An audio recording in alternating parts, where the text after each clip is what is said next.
It will be an open discussion only for the inside.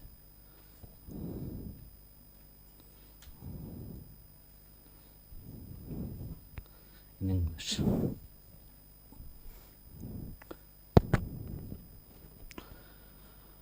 Om Agnanam Timrandhasya Jnanam Jana Shalakaya Chakshurum Militam Yena Tasmai Shri Gurave Namaha.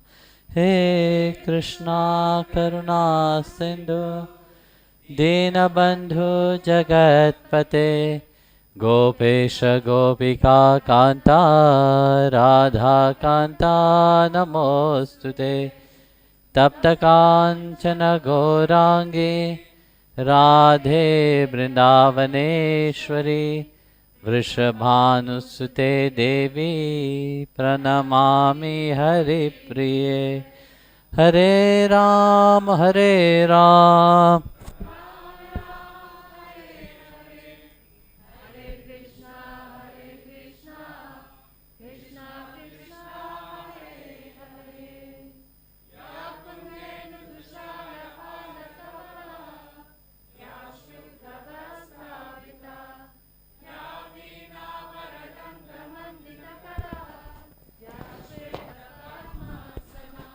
Ya Brahmanchuta Shankara Pravitivi Deve Sada Vandita Samam Patu Saraswati Bhagavate Buddhi Pradam Sharade Buddhi Pradam Sharade. Jagudev, everybody. So, actually, today I would have had a satsang on a different basis, because we have a specific plan. But you see that concept, I don't think it will be. We can discuss about that with you all, because there's terminology is completely different. So, as you normally we were planning to discuss about different matter. So, let's do the normal satsang then.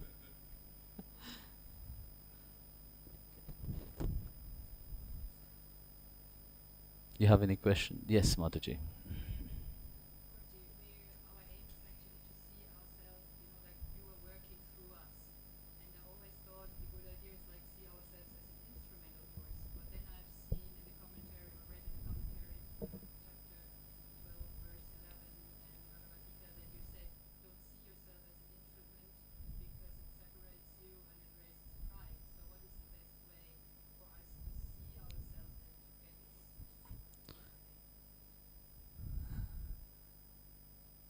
Actually, we were discussing about that yesterday itself.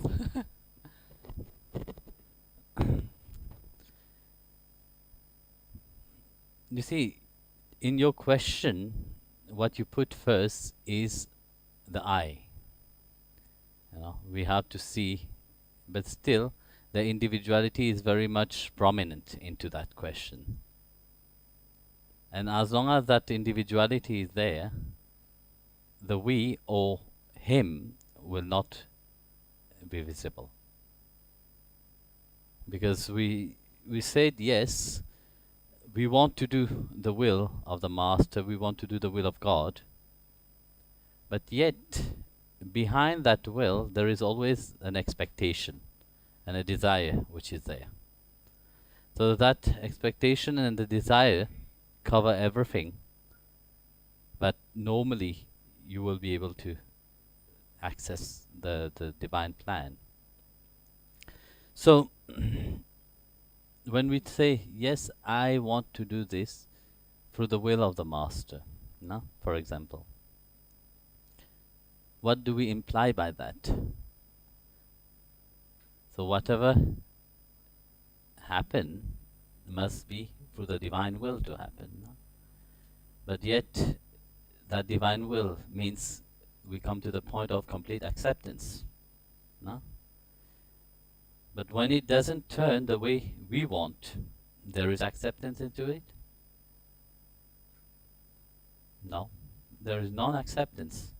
As long as we are happy with how it is, if it is goes according to my ego, they say, yes, I'm doing the will of God. But the moment it doesn't turn the way I want, automatically we feel upset. Yes or no? You tell me. So whose will are you doing? The will of God or the will of the Master or the will of yourself? Because if you are doing the will of the Master, you have to know that everything where the Master is guiding you or God is guiding you, it's right. But that doesn't happen like that. No? So I was telling a story to Rishi Sambhava. Was it yesterday? Today? I don't remember myself. Of Namdev Maharaj. It was yesterday. There's this beautiful story of Namdev. You see, Namdev Maharaj, he was always absorbed in the remembrance of Vittal. There is not a single moment of his life that God was not present in his life. Actually, he will sit, eat, drink, constantly remembering Vittala. For him, everything happened by the will of Vittal. So one day, he was a weaver, and he would weave clothes. So his wife gave him a bundle of clothes and said, go to the market and sell it. So whatever you get, even if you don't sell it, please at least exchange it for some food, because we have to feed the children. If we can go without food, but the kids can't go without food. So even if you have to sell it for very less money, please do that. So Namdev Maharaj took the bundle, proceed to the market. So as he approached the market, on the way he found a beggar. An old beggar, fakir, was begging. And it was pretty cold. So he asked the fakir, what do you want? He said, what can I do for you?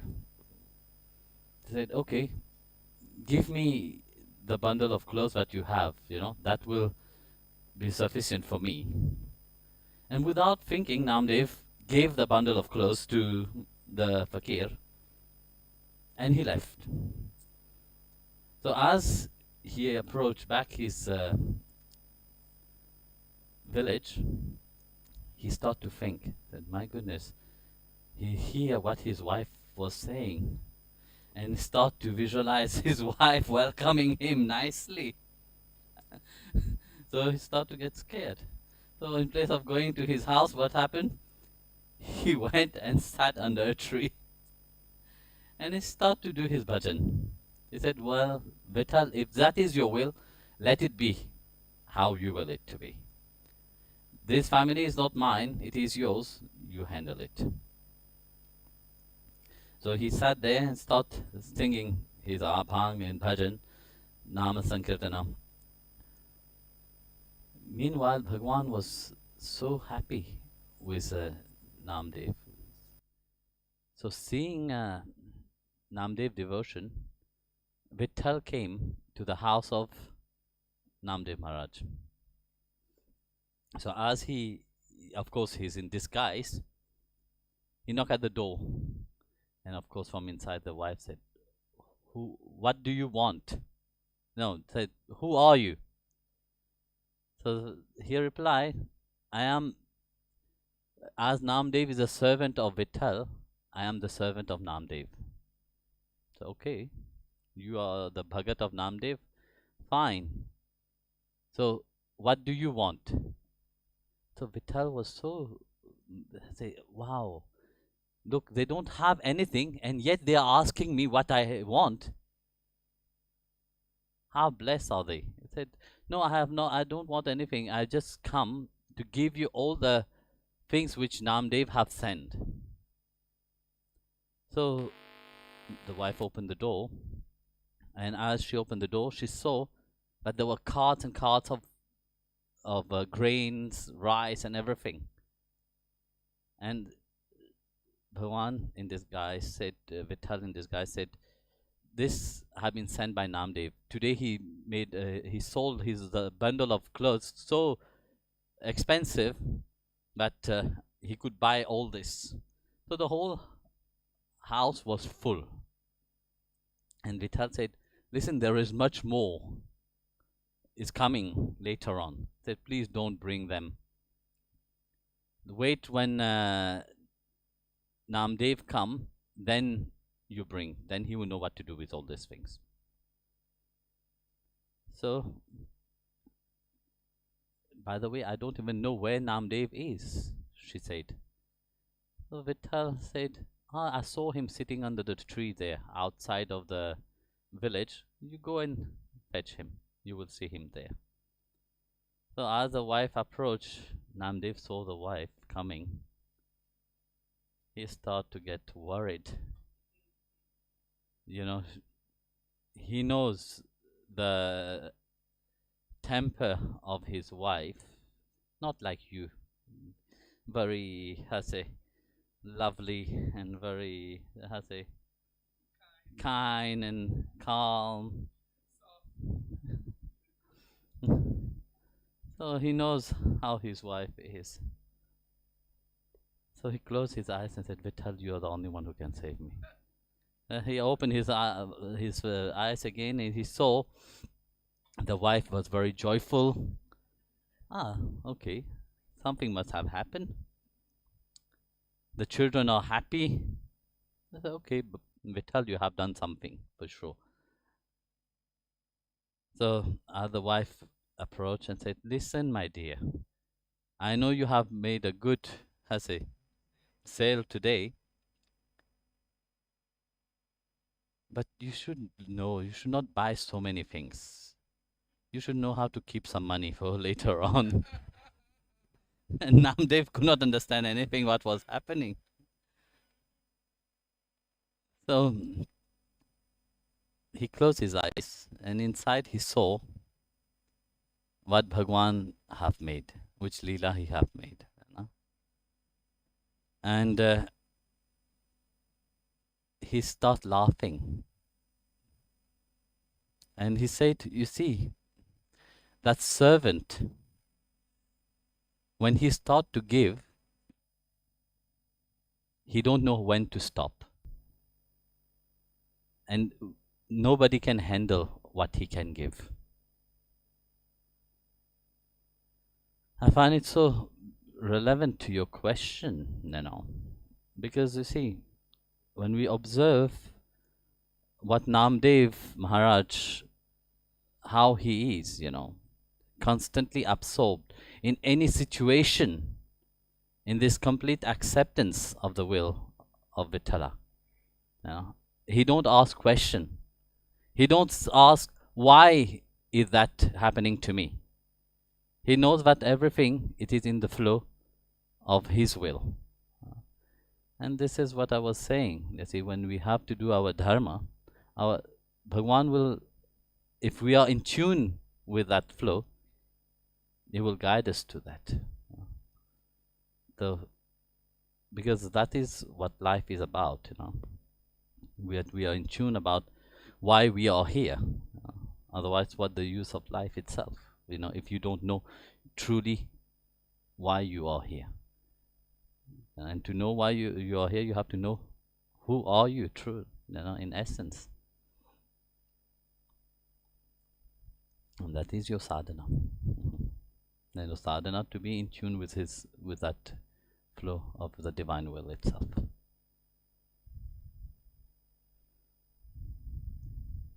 Okay. Yes.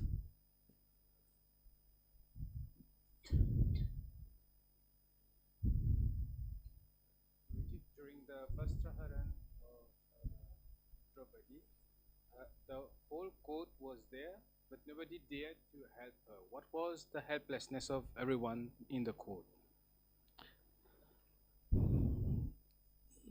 You see, when firstly Krishna on the battlefield, when Bhishma Pita was lying there on the arrow bed, Krishna has he not accuse him, accuse Bhishma Pita, no, let's say reminding him, but you are the grand seer, you can break any laws that you have put.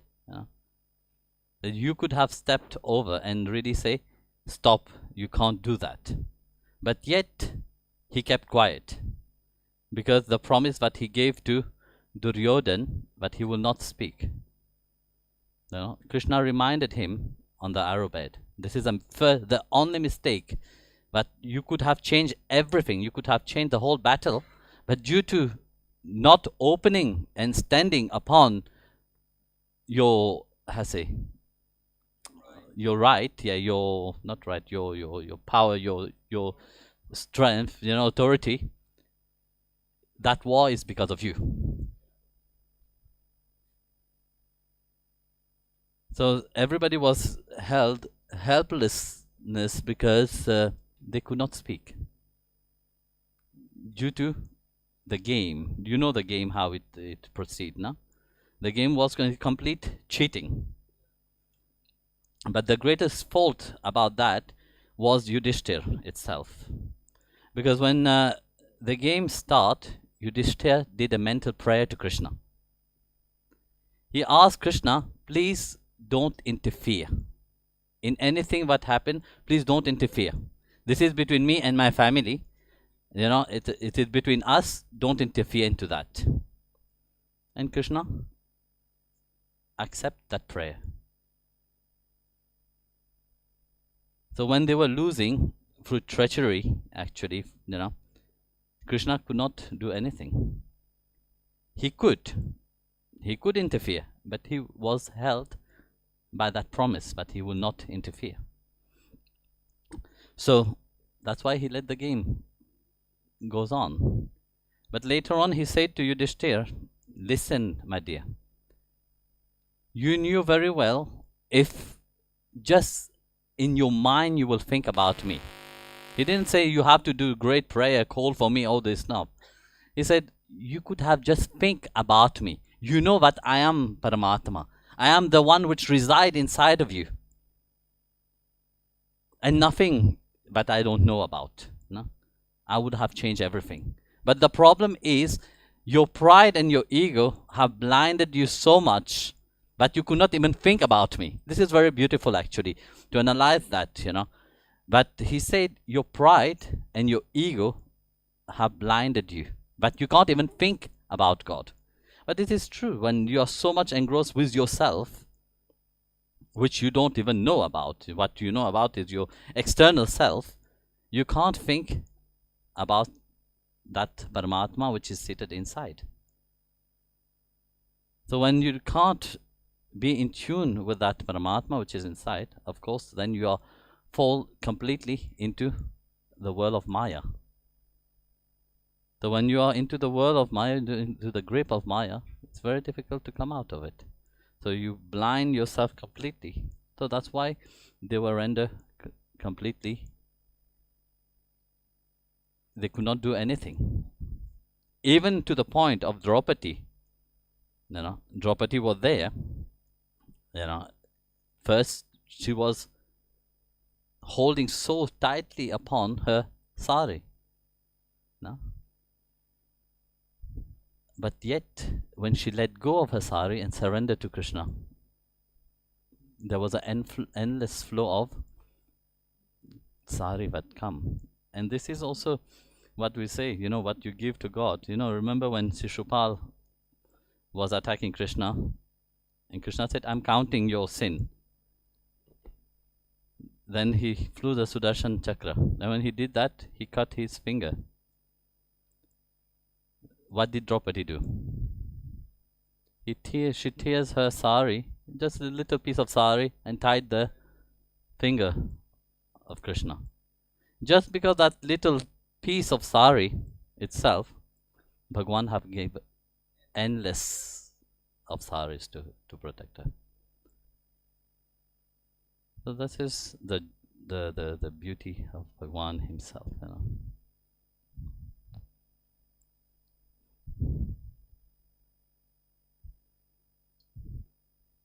Frédéric, pas de question.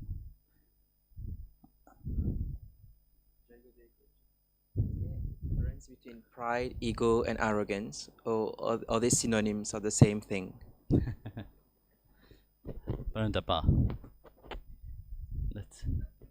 What is the difference between pride, ego, and arrogance? Arrogance is pride in action. Ego is what upholds both of those things. So the ego is the identity with the self, where you think that you are.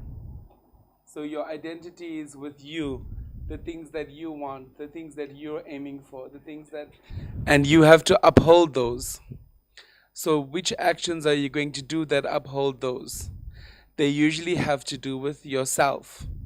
The things that you see in the world, the things that you aim for, the things that you think will improve your life. So, and when you gain those things like money, fame, power, whatever it is, usually linked to something that you identify with. Like, for example, you are a good singer. Then if you link to this, oh, I am a good singer, then what can happen is your identity becomes wrapped up in it, and then pride arises. And this upholds the ego. So your identity is fixed in your body and fixed in the temporary skill that you have. So it's almost as if you are saying into life and into God, I mean, I can do it by myself, by myself. And then what happens? Always pride comes before a fall. So the very thing that you identify with, or that you identify as, is the thing that God attacks. And that slowly he begins to erode, and slowly he begins to change. So as you see, it's similar to the question that she asked. You think that you are an instrument. There is no instrument. It's only him. Everything is made of him anyway. So when you specialize or identify with something, that's when the problem comes. The problem comes. So arrogance is the product of pride itself, you know. So the ego is a mastermind which govern everything. So through the ego, you become very prideful, you know, for what you have, what is, you know. Then the arrogance start awakening. So you become the I am doing that, you know. That is mine, me. That is where your arrogance arises, you know. Most of the time it's based on the external things that you have, things that you hold dear to. There's a big difference, but the ego enjoy everything.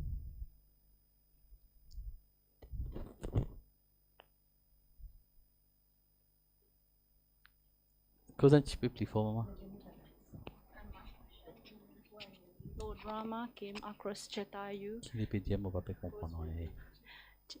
My question is, when Lord Rama came across Jatayu and he was fighting against life and death, and why could Lord Rama help him by saving his life? Because he was the one who helped him, guide him through the direction of Lord Sita. Last year, during the Ram Charitamanas, we were talking about that, no?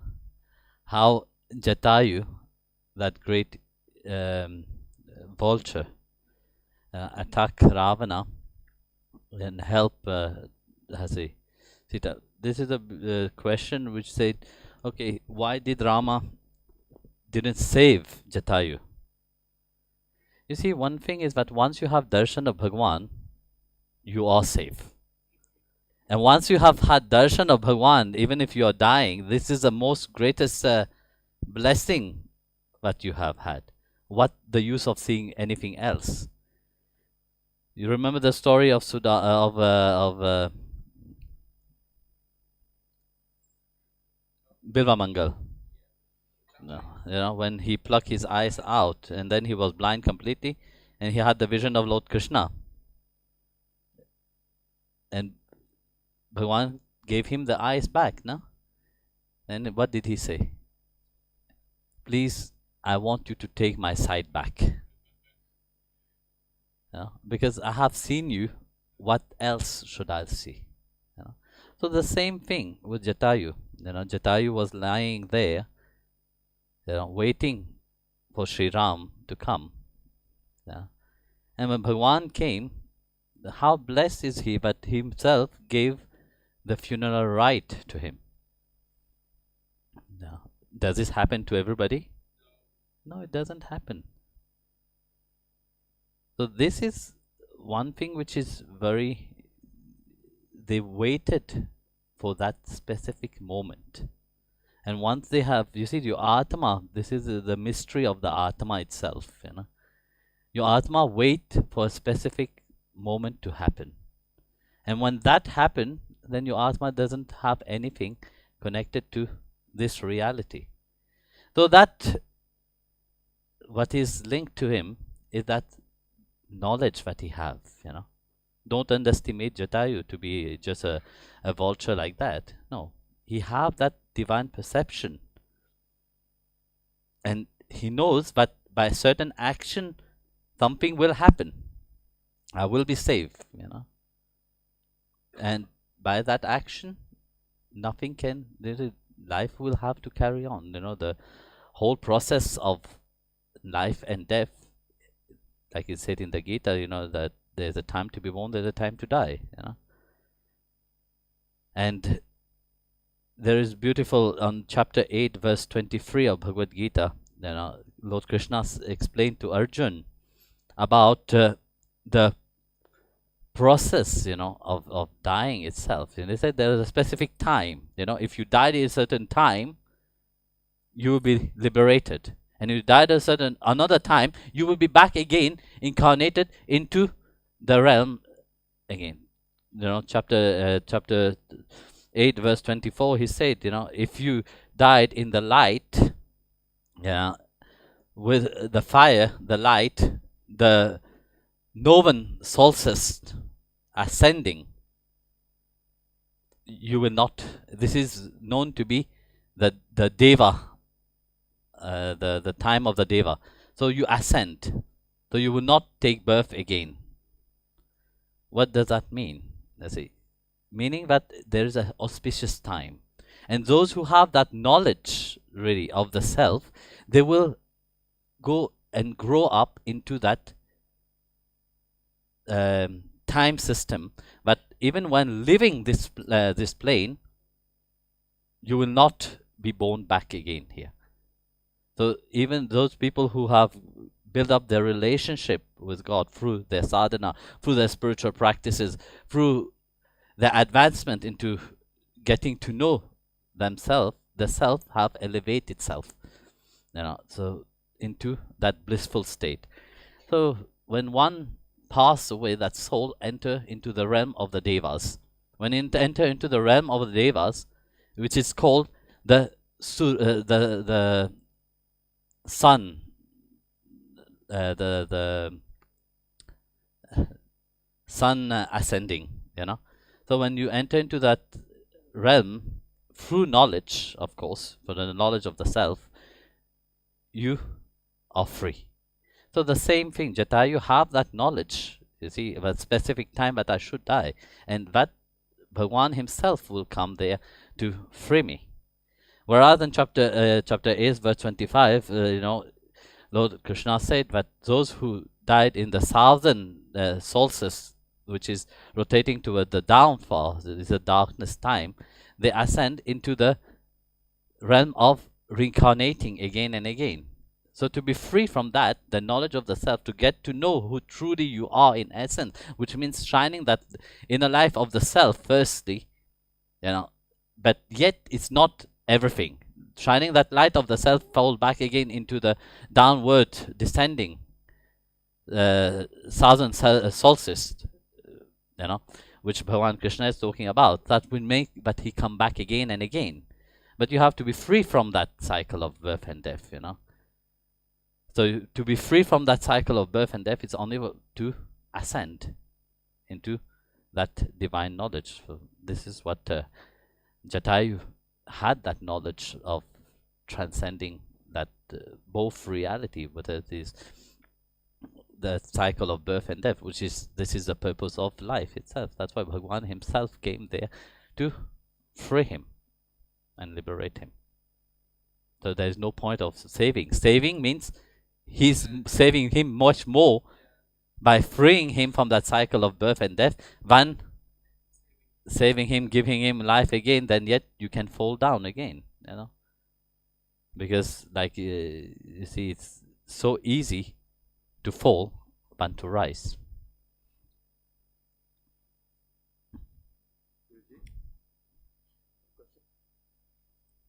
Can you put this light off? 10.28 Bhagavad Gita. Sorry. 10.28 Bhagavad Gita. Okay, Bhagwan Shri Krishna. 10.28. Krishna says. Bhagwan Shri Krishna says in that verse, among the snakes I am Vasuki. 10.29, he says, among the celestial serpents I am Ananta. What is the difference in terms of qualities in these two reptilian, if I can call it this way, they are reptilian bodies? Yeah. You see, Ananta is Adishesh, no? But whereas Vasuki is Ananta is the eternal law, Ananteshwar, which is eternal, which is holding the Lord, Whereas Vasuki is the manifest form of Adishesh. So there's it's a difference between the two. In the reptilian, how you call it? The realm of the Nagas, yes, that's the word I was looking. You see, there is many categories of Nagas. You don't have only one kind of Nagas. So and above all, you have Adishesh, Ananteshwar, which is the king of all of them. So it depends on which level. It is in chapter 10 that he referred to that, But like that, he gave many instance of many qualities and many aspects. So he said in any, how you call it, any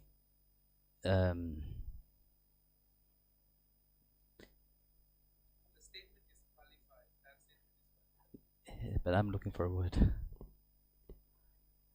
So in all the quality, I'm the highest of them. No. So in all the tribes of the snakes, I'm the head of all of them. So according to that, what he referred to Vasuki in one, and then to Ananteshwar to the other one. Because Ananteshwar is the one which is with him all the time. Even whenever he incarnates, he's always coming with him. So he's like part of himself.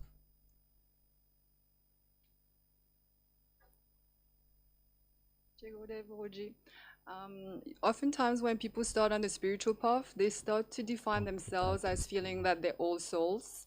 But you've said before that there's no such thing as old souls and young souls. How then are we supposed to understand the various degrees of awareness and evolution? Awareness is one thing, but soul is something else. You see, that I said it last year, in one of the Satsang. Very often we say you have new soul and old soul. Like you are old souls or new soul?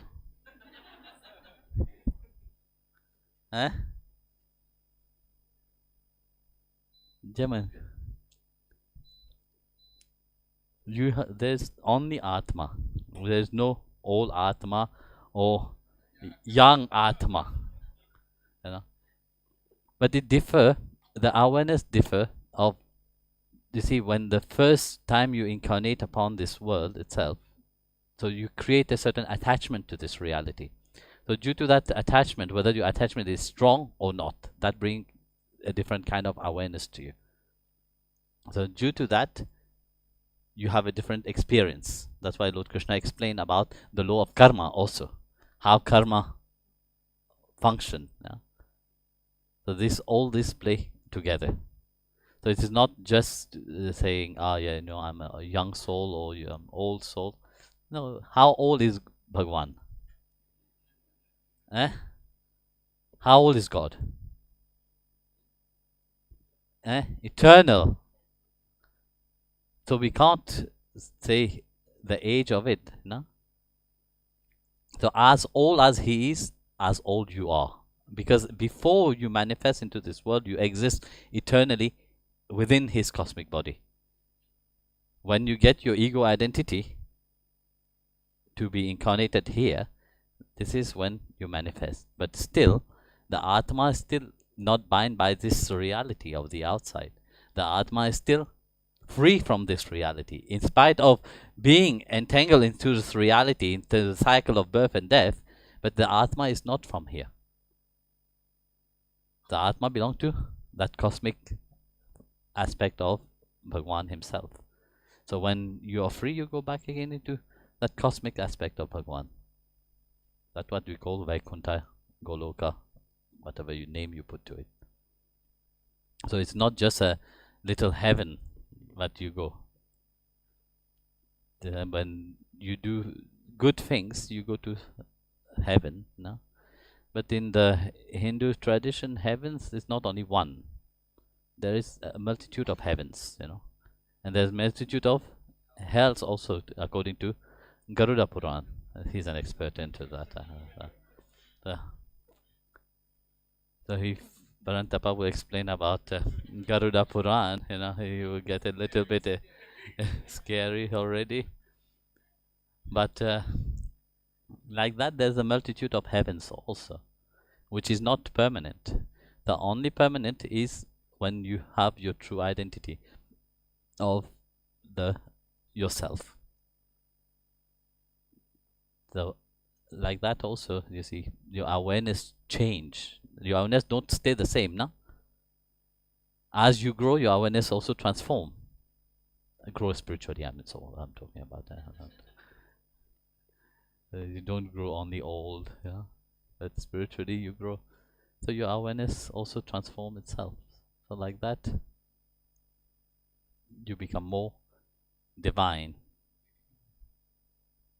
So when you radiate only him, that's what it said, but those who attain to that state, they are ever free.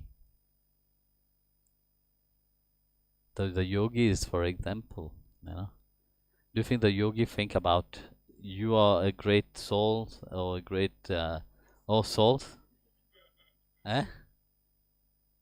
What does a yogi see? Often in darshan, people ask me, what do I see? I just see your Atma, and your Atma doesn't have that aspect of who you are,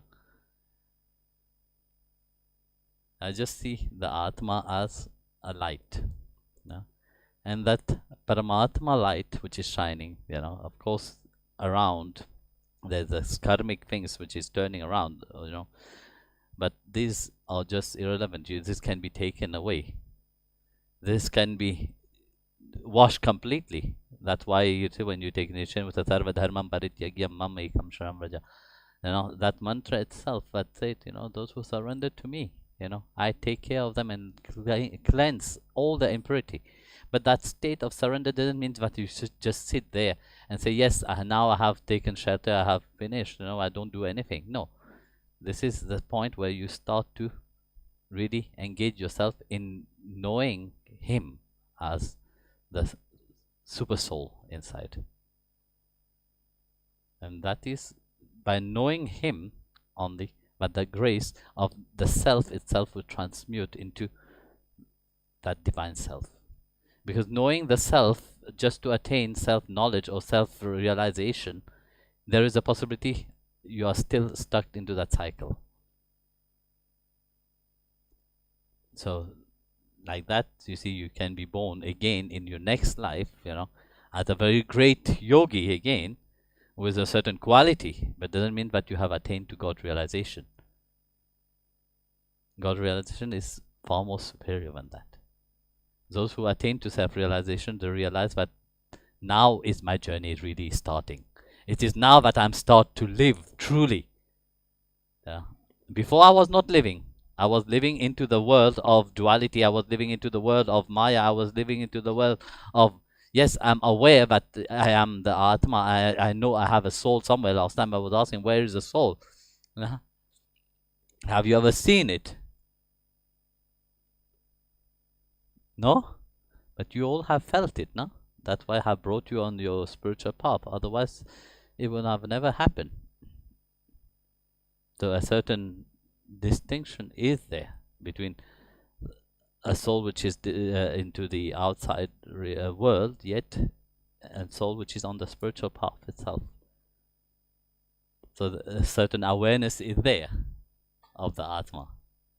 And of course, more you adventure into that spiritual field, more you go deeper into it, more the awareness will transform. But awareness is only one step towards consciousness. So you have your intellect, your awareness, then your consciousness. With the consciousness, then you have the direct experience of the Atma. So from Atma, then you can say, yes, I am living now. Before you were not living. So that's where awareness brings you to understand. Good? I can't see those. Yes, Mataji.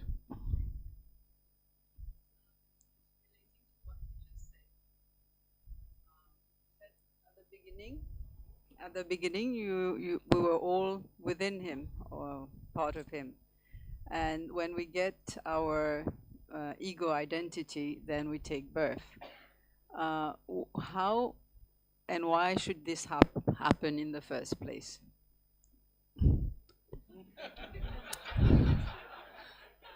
Akash, answer the question for me.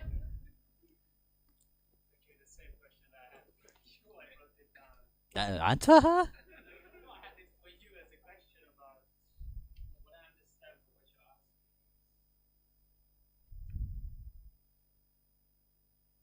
What I understand from what you're asking is basically if at the beginning that there's no time, so there's no beginning, but at our primordial state we are the soul, and then we come into being.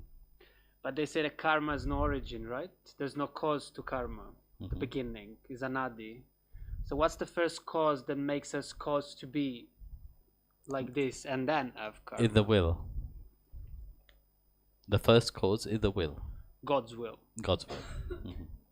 The will to experience his own creation. This is the first. As he is creator, you are also creator. The problem is that you see, you created, but yet you get attached to your creation. So whatever you create, you say, yes, that is mine.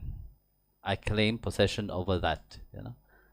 So just by doing that, you create attachment to this reality. So this is the cause of it. That's why you see in Bhagavad chapter 11, Canto 11, chapter 3, verse 35, where he said, Narayana create everything, protect everything and destroy everything, but he is beyond the cause of all what he created. So in spite of creating everything, but he is not the cause of it.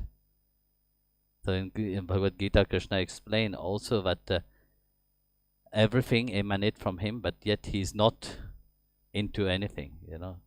Everything is in me, but I am not in everything. You know that verse, which is very strange in itself. How come everything inside of you, but yet you are not in everything? But this is a different level of understanding of how.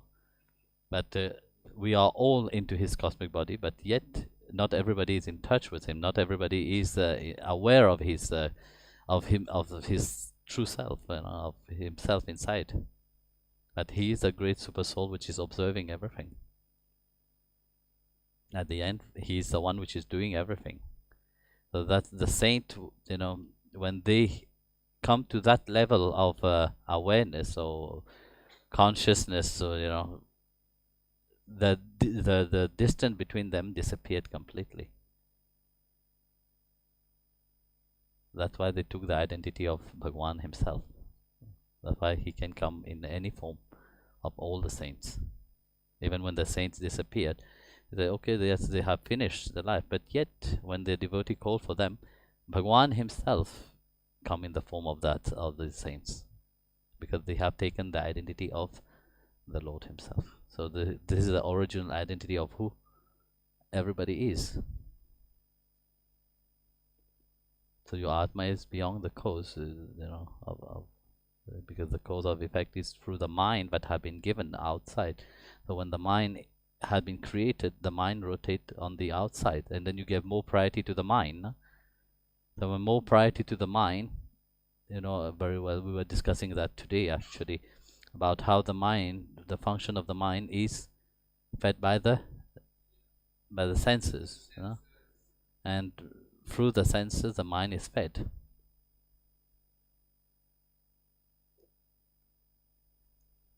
So that's why Krishna said, with me come also forgetfulness.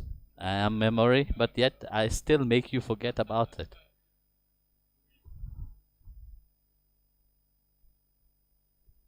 Yep.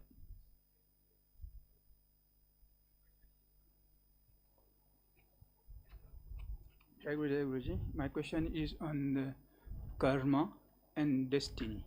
What is the relation between our karma and our destiny? Does our karma affect our destiny, or our destiny which affects our karma? There's a big difference between the two. Karma is the one who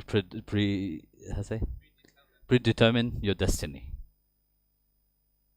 Due to your karma of the past, you see, you have a certain destiny in this life. So, is that clear?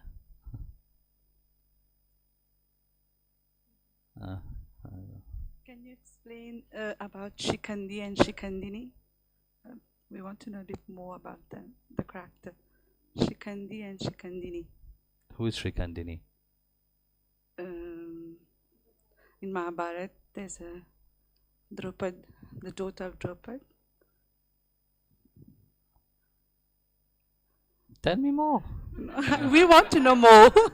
We want to know more. That's why we're asking the question. No, but what is your question into that? Well, I'm not here to discuss about Shrikandi and Shrikandi. No, we want to know more. Is there are they the same person, or she can? My question is, are them the same person, Shikandi and Shikandi? Tell me the story. Oi. I know the story. I just know that she's the daughter of Draupad, and the sister. But you also know the past of her and why she attained the body. So you know that she's the same person, and then what her motivation was, why she took the body, why she had to do it. You know all the story. You don't know the story. Then what is the question? No, we just heard that she was. I'm not. In certain instant he was a boy. In certain he was a man. Yeah. In certain instant she was a woman. So. But you know the story of Shrikandi and No, I don't know. First, I will ask you to read the story in the Mahabharata properly. Okay, I will. Yeah. And because that question is completely irrelevant in itself, because you are talking about the same person, there's no two person. He was born for what purpose? Because Bhishma Pita, refused, her. They said, I will be born again, and I will be the cause of your death. No? So, to be the cause of the death, he knows very well that Bhishma Pita can't kill a man.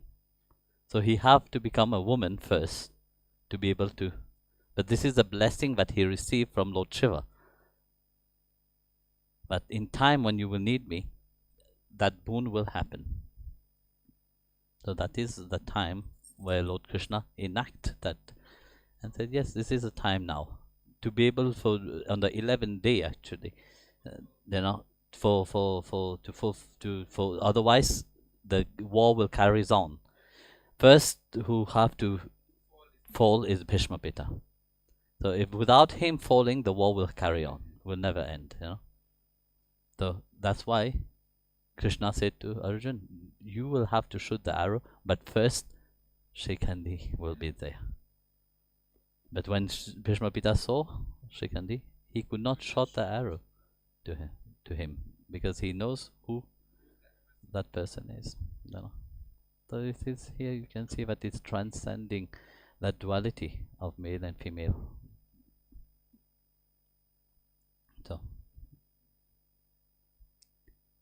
but I will suggest you first to read the story and get to know about the story before asking the question, because this is not a... Yes, Mataji.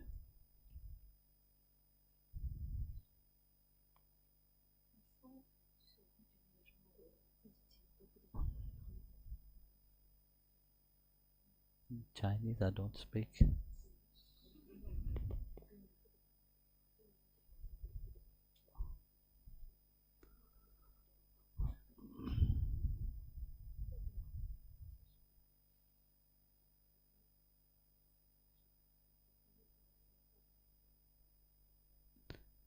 There's a joke. A general went to China and he was talking along and he said to the person who was translating, was translating very short. After some time he asked, can I ask you a question? I just made a long joke and you just said 2 words and they are all laughing. So what did you translate? I said, general make joke, laugh.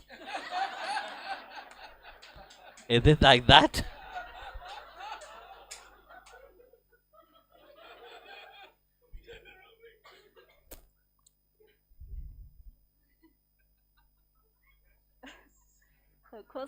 Her question is, we know we should spread this conditional love, but when we don't understand love, how can we do that?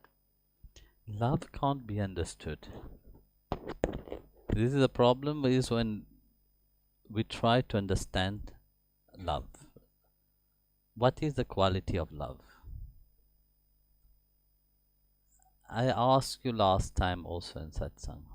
There's 3 qualities love have. Love is ever growing.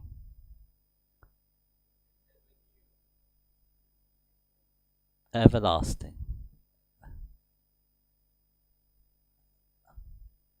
And there's nothing highest to love. So you see, to understand something which is infinite with a finite mind is very difficult. And this is the problem that often people do. They try to understand love. The finite mind, you are based upon limitation. No? Can you understand something which is beyond limitation? It's very difficult. Love is to be lived. But you have to understand, what you have to understand is what kind of love. When we are talking about love, we have different stages of love inside of us. We call them bhav. Different stages, different steps to different understanding of that love. But when we're talking of love on the spiritual path, you say unconditional. Yes or no? That's what you translated, unconditional. But then why you put condition to it?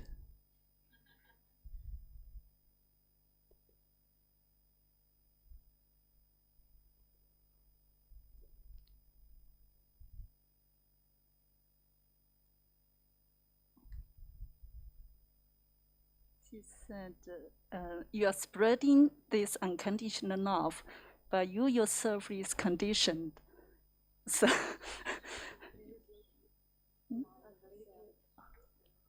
she said, I'm really guilty about that. You feel Guilty about being she's conditional. Yeah, she's conditional and spreading the unconditional love. She feels beautiful. guilty. So who is conditioned? Who is she? The Atma is not conditioned. I, me. Again, we are again in the same circle. Huh?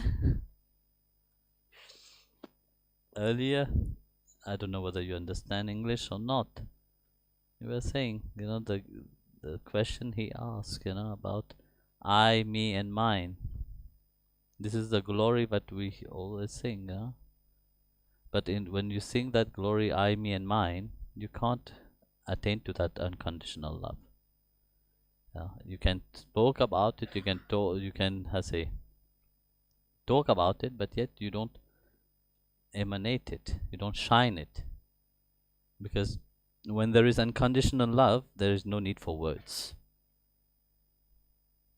Your whole presence itself will emanate that.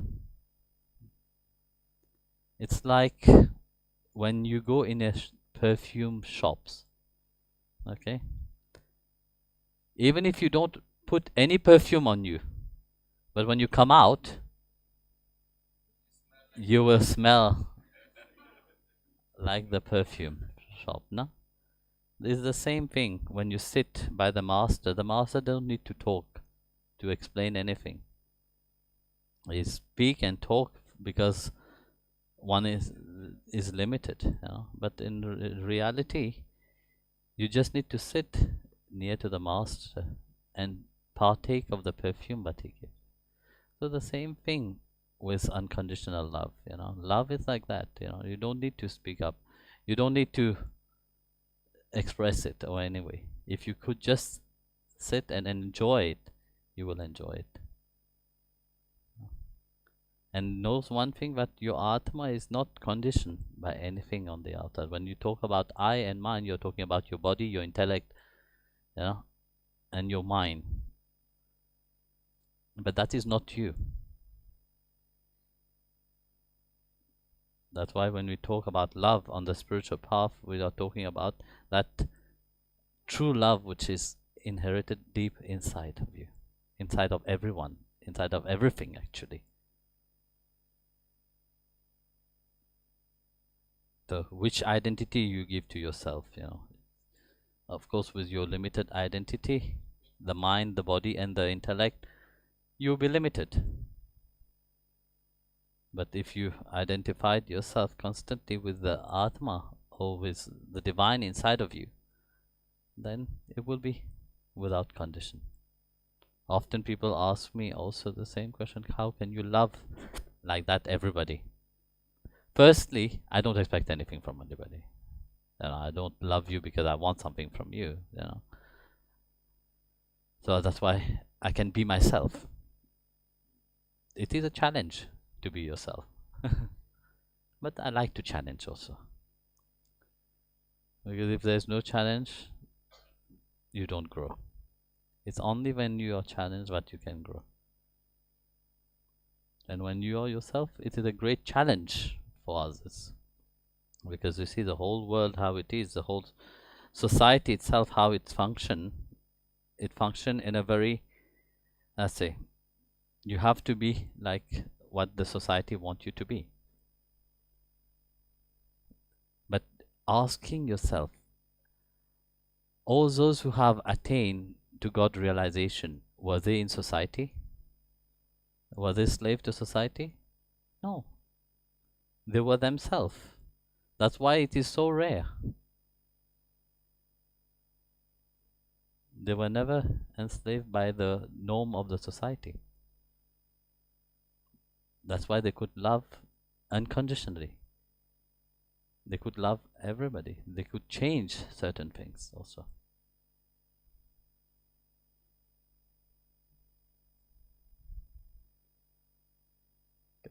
Okay? Jai Gurudev, everyone. Good.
हरले पंधरे जाहि न मनते माहेरे पांडुरंगाचा दरबारी हसता नाचत पांडुरंगाच्या दरबारी हसता नाचत चंद्रभागेच्या बलवंता तेच आमाचा वैकुंठा तेच आमाचा वैकुंठ आनंद भर गणनाथ भय हसता नाचत आनंद भरला घननाथ भय हसता नाचत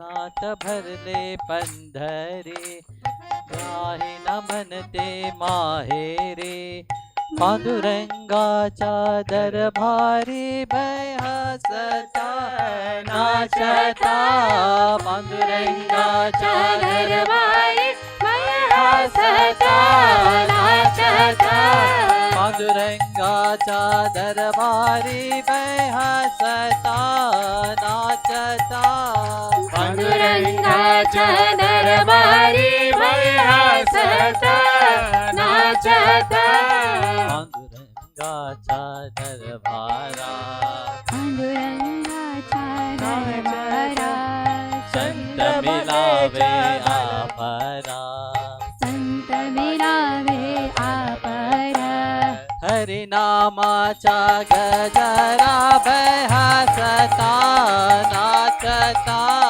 हरिनामाचा गजरा भय हसता नाचता मनात भरले पंधरे नाथ भरले पंधरे जाहि न मनते माहेरे जाई न मनते हाजेरे पांडुरंगाच्या दरबारी भय हसता नाचता पांडुरंगाच्या दरबारी भय हसता नाचता डोलिया भरला तू कोबा डोलिया भरला तू कोबा मनात भरला ज्ञानोबा मनात भरला ज्ञानोबा मुखात भरला विठोबा भय हसता नाचता